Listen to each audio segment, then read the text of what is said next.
There is a truth to the markets, and you hear this from the media quite often. It's the time in the market is very important, and that is a very true statement if you're young. The Real Investment Show.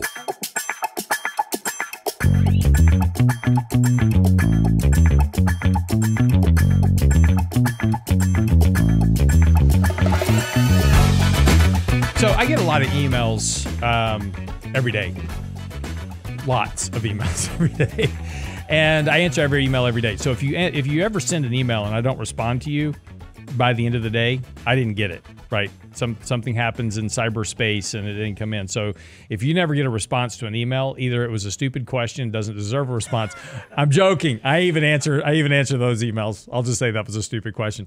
But I answer every email every day. But I get lots of emails every day, and hey, I get it, right? Lots of concern in the media right now. And again, if you listen to YouTube or TikTok or whatever it is, there's just a ton of stuff out there about how much what's going on in the world, and it's all going to crash, and it's going to take. And so I get these emails from people, and they're like, "Oh, I'm 20 years old, I'm 25, I'm 28, I'm 30, I'm 32." And I want to get all my money out of my 401k plan because I don't like all I have in my 401k plan is an example. This is one example. All I have in my 401k plan is some basic mutual funds. I want to get it out and put it into metals or whatever it is. This is terrible. That's a terrible decision process when you're young. If I could go back when I was 20 years old and I had an access to a 401k plan when I was 20, they didn't exist when I was 20, but that's how old I am. Hold on, I'm doing the math. I think that's a load of baloney, but... No, seriously. 401k plans didn't exist when I was 20. I'm just doing the math on how old you are. Yeah, I'm 60. I'm almost six. I'm almost retired, Danny. Oh, man. You are so funny. So you're asking this guy for advice. He can't retire. What are y'all doing? Exactly. So, but the point is, if I was 20 years old and I had something I could contribute to that would grow tax deferred for the next 30 years, just put it into an S&P index fund. There is a truth to the markets, and you hear this from the media quite often. It's the time in the market is very important, and that is a very true statement if you're young, right? And if you're young and just starting out, the biggest way to build wealth is to save money. It doesn't even matter if it doesn't even matter if you invest it. If you can just save money into a bank account, you'll build wealth. Now, if you can invest it smartly and over a long period of time, you're going to build a lot of money. And remember, as investors, our whole goal with investing is not to beat some random benchmark index. It's to adjust our savings for the rate of inflation over time so that our purchasing power parity remains the same in 30 years. $1 million in 1980 is not worth $1 million today, right? So we need to make sure that $1 million in 1980 adjusted for inflation all these years and has the same spending power that it had back in 1980. This is the important concept. So, but it's important about having time. And as you go, and this is where Danny's financial planning comes in when we work with clients. Look, if you're 20 years old and you've got 50 grand saved up, awesome. Put it into an S&P index fund, contribute to it every month, turn off the media, and don't look back. You don't need a financial advisor at that age, right? You just don't. Just buy a low-cost index fund, you're fine.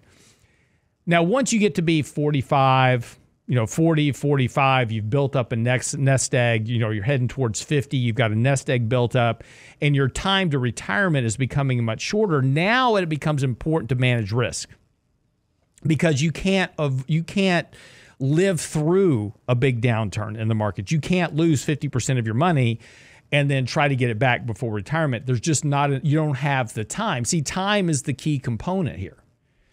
As most people know, look, and when you talk to most people that are 20 years old, they don't have any money saved up, right? There's very few people I run into is like, oh, I'm 25, I've been saving for the last 10 years or whatever it is, and I've got 50 grand. Good for you. You're doing awesome because 99% of people your age have no money. And it makes sense, right? In your 20s, you're just getting your first job. In your 30s, you're buying a house and you're raising a family and sending kids to college. In your early 40s, you're not saving any money, most likely. You don't really become a serious saver until probably your mid 40s or even early 50s for most people. And that's where you have to really focus on that saving for retirement. But, the importance of time is very important. And so if you're young, time is on your side. Take advantage of it. If you're older, risk management becomes much more important because you don't have the ability to withstand a downturn. That's when you need financial advising. That's when you need all these type of things to help diversify risk and those type of things. But that's the important thing here, Danny. I'm going to disagree with you a little bit. Okay, go ahead. So I look back and think about my 20s, right? I'm in my 40s. Now, granted, I have been blessed. Or dumb enough that I got into this right when I got out of school. Right. This is what I've done. Right. This is what I know. I've been blessed to have a lot of really good mentors and people around me that have, guided me in the right direction, given me lots of good, sound advice. And so I think when you're young, I know what you're talking about. You're talking about the markets. Like, right. You can put money in the market. You have a very long time. If you're putting a little bit in, you don't have a substantial portion of your wealth tied up because you're just creating it. Right. So at that stage, I think, what you're mentioning here from an investment perspective is, yeah, hey, fun. Let's put it into the market. You're putting a little bit in. You're going to continue to do so. If the market goes down, you're going to be buying more. Fantastic. But I think where you could need the advice is like, where do you put it? How do you put it away?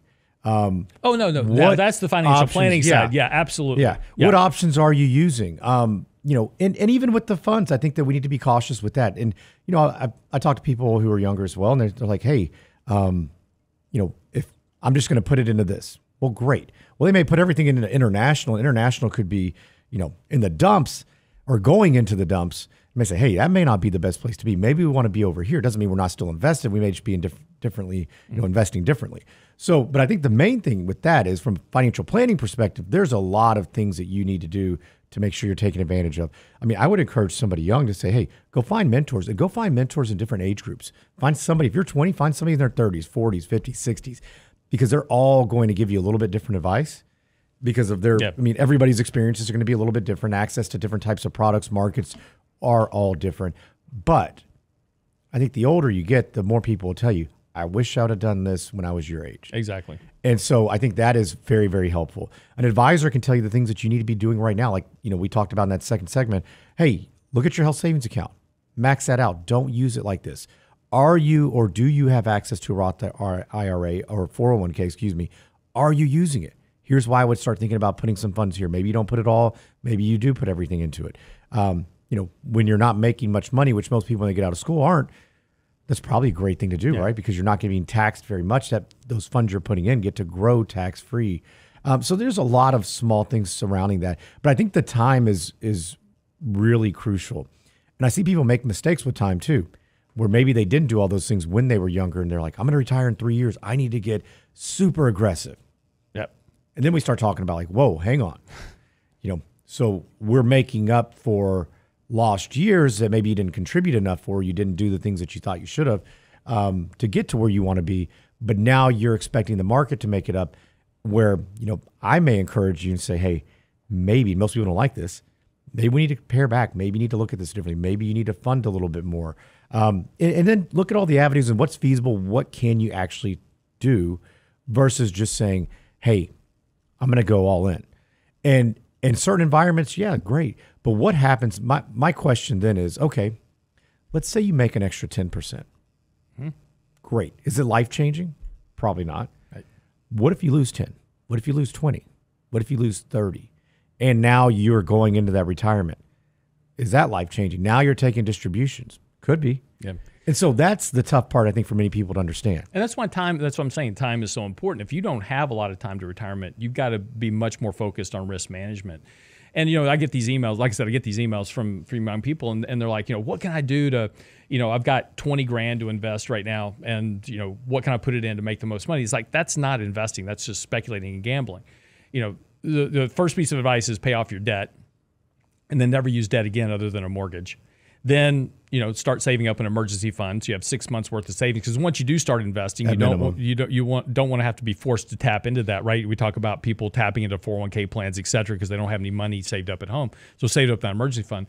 Fully fund a 401k Roth account, like Danny said. So if you're young and you've got access to a 401k Roth, fully fund that every year. That's, if you can't fully fund your 401k every year, you need to work on your budget at home. You need to focus on getting to that point. You may not be able to do it right away, but you need to focus on your budget at home and get to fully funding that 401k. Make sure your wife is doing it if she has access to one. If she doesn't have one, she's not working, do a spousal Roth IRA. But the point is to start building these savings routines over time so that you're saving 30 to 40% of your income living on the balance. There's a great rule to follow if you're young. It's the 50-20-30. Spend 50% on your utilities, essentials, mortgage, those type of things. 20% is basically your living, your entertainment, those type of things. 30% is savings. If you do that and save, and to like Danny's point, HSA, 401k Roth IRAs, those type of things, you'll be great, right? Because you're saving enough money. You can't help but be successful if you're consistently saving.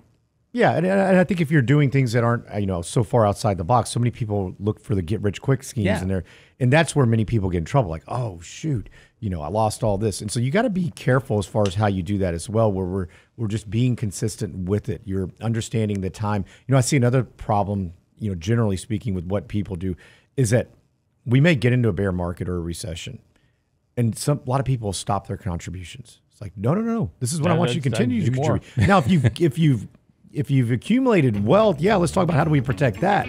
But, with the remainder, we're putting funds in. I mean, there may be a time we go to cash for a bit, but we want to start buying along the way, buy a little bit as you go.